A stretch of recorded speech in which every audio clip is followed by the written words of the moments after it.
Hello friends.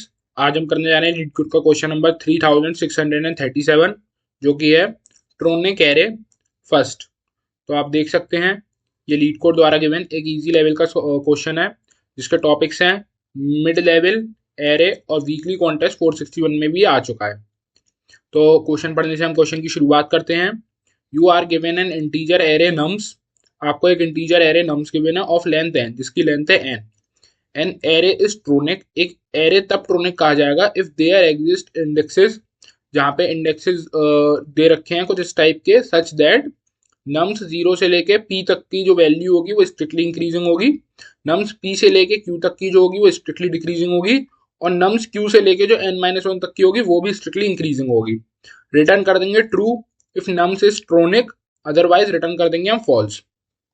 तो example first की तरफ हम बढ़ते हैं। तो एग्जाम्पल फर्स्ट में हमें एक नम्स एरे दे रखा है 1 3 5 4 2 6। तो हम देखें तो हमारा पहला जो है 1 3 और 5, ये एक स्ट्रिक्टली इंक्रीजिंग एरे है, सब एरे है। तो आप देख सकते हैं इसमें पी की वैल्यू आ जाएगी 2। ठीक है, सिमिलरली अब हम यहाँ से बढ़ते हैं पी से 5 4 2। तो आप देख सकते हैं स्ट्रिक्टली डिक्रीजिंग सब एरे है, तो यहाँ पे क्यू की वैल्यू आ जाएगी हमारी 4। और जब हम लास्ट का देखें तो 2 और 6, तो क्यू से लेके एन माइनस वन तक, मतलब कि जो 6 है वहां तक का स्ट्रिक्टली फिर से इंक्रीजिंग है। तो ये हमारा एक मोनोटोनिक एरे है। अब हम इसमें देखें तो 2 1 3। तो देखिए स्टार्टिंग में ना कोई इंक्रीमेंट है, यहाँ पे जाके इसमें इंक्रीमेंट हो रहा है, तो ये फॉल्स है, मतलब ये हो ही नहीं सकता। तो अब हम इसका लॉजिक बिल्ड करके देखेंगे इस टाइप के क्वेश्चन का क्या लॉजिक बनता है। तो हम उसके लिए नोटपैड खोल लेते हैं। हमने अपना नोटपैड खोल लिया है। सबसे पहले डालते हैं given integer array nums, find an array is monotonic or not। ठीक है, और इसकी कंडीशन क्या है, अब इसकी कंडीशन लिख लेना है। कंडीशंस, तो जो हमारी पहली कंडीशन है, वो तो यही है कि जो हमारा एरे है 0 से लेके 0 to P तक इज स्ट्रिक्टली इंक्रीजिंग। सिमिलरली जो हमारी दूसरी कंडीशन है P to Q is strictly decreasing.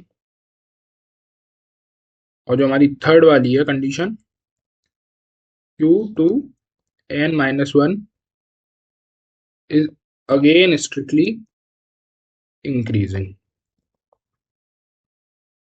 तो अब इसका लॉजिक बनाते हैं। तो लॉजिक बहुत इसका सिंपल रहने वाला है। हम सबसे पहले तो एक मोनोटोनिक स्कैन कराएंगे जिसके अंदर हम फाइंड करेंगे अपना find the end of the first strictly increasing segment. जो हमारा सबसे पहला इंक्रीजिंग सेगमेंट होगा हम उसका फाइंड करेंगे। सेकेंडली सिमिलरली हम फाइंड करेंगे द एंड ऑफ द, जो हमारा सबसे पहला ग्राफ आएगा हम उसका फाइंड करेंगे स्ट्रिक्टली, मतलब जो सबसे पहला हाइक आएगा स्ट्रिक्टली डिक्रीजिंग सेगमेंट। और इन द एंड लास्ट के लिए भी हम रहेंगे find the end of the final strictly increasing segment. तो ये तो हमने अपना मोनोटोनिक स्कैन कर लिया है। अब यहाँ से तो हमारा मोनोटोनिक स्कैन हो गया। अब हम क्या करेंगे, हम अपना वैलिडेशन चालू करेंगे, मतलब दिखाएंगे उसे कि वो चेक हो सकता है या नहीं। Find, sorry, first increasing segment must not be equal to 0। ठीक है, मतलब नॉन एम्पिटी नहीं हो सकता वो। सिमिलरली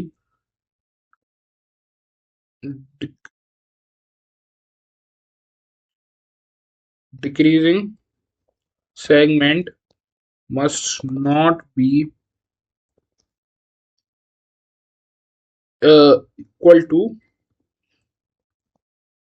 टू पी, मतलब वो पी के बराबर नहीं हो सकता, एंड जीरो, ना ही वो जीरो हो सकता है। ठीक है। और जो हमारा सबसे लास्ट रहेगा वो रहेगा फाइनल इंक्रीजिंग सेगमेंट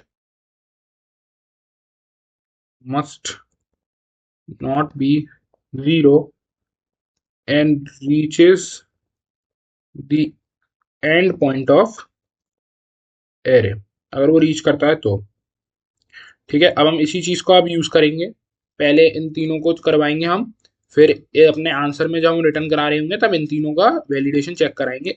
इफ ये कंडीशन होल्ड होती है, if all condition are true, return करा देंगे यहाँ से ट्रू को, else false, automatically false return हो जाएगा। तो हम उसका कोड करके देखते हैं, इसे इम्प्लीमेंट करके देखते हैं कि इसका इम्प्लीमेंटेशन कैसे होता है।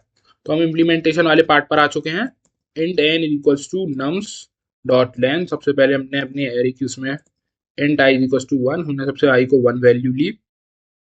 एक वाइल लूप लगाएंगे सबसे पहले, पहले के लिए चेक कराने के लिए।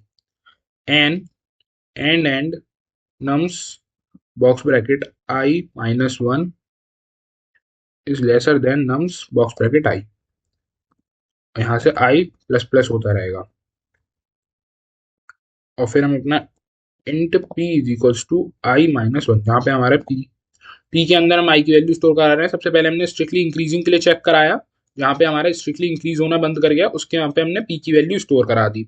सिमिलरली एक और वाइल लूप लगाएंगे, i is lesser than and nums box bracket i minus one is greater than nums box bracket i. Similarly i plus plus रहेगा, और इसके अंदर भी इंट क्यू लेंगे अपना, और उसके अंदर आई माइनस वन की वैल्यू हमने स्ट्रिक्टली डिक्रीजिंग के लिए देखा था, तो जो डिक्रीजिंग वाली है वहाँ पे हमने क्यू की वैल्यू लगा दी। और अब हम देखने वाले हैं अपने लास्ट के लिए, i is lesser than and nums box bracket i minus one is smaller than nums box bracket i. पहली वाली कंडीशन ये जो हमने पहले लूप में लगाई है, आई प्लस प्लस इंट फ्लैग, या हम इसे एंड पॉइंट भी कह सकते हैं, तो end is equals to i minus one. Simply यहाँ पे भी अब यहाँ से अपना आंसर रिटर्न करा देंगे। तो पहली कंडीशन देती है हमारे पी क्यू जीरो के बराबर नहीं हो सकते, पी के लिए हमने डाल दिया है। सिमिलरली एंड करके हम क्यू के लिए भी डाल देते हैं, Q is not equals to zero.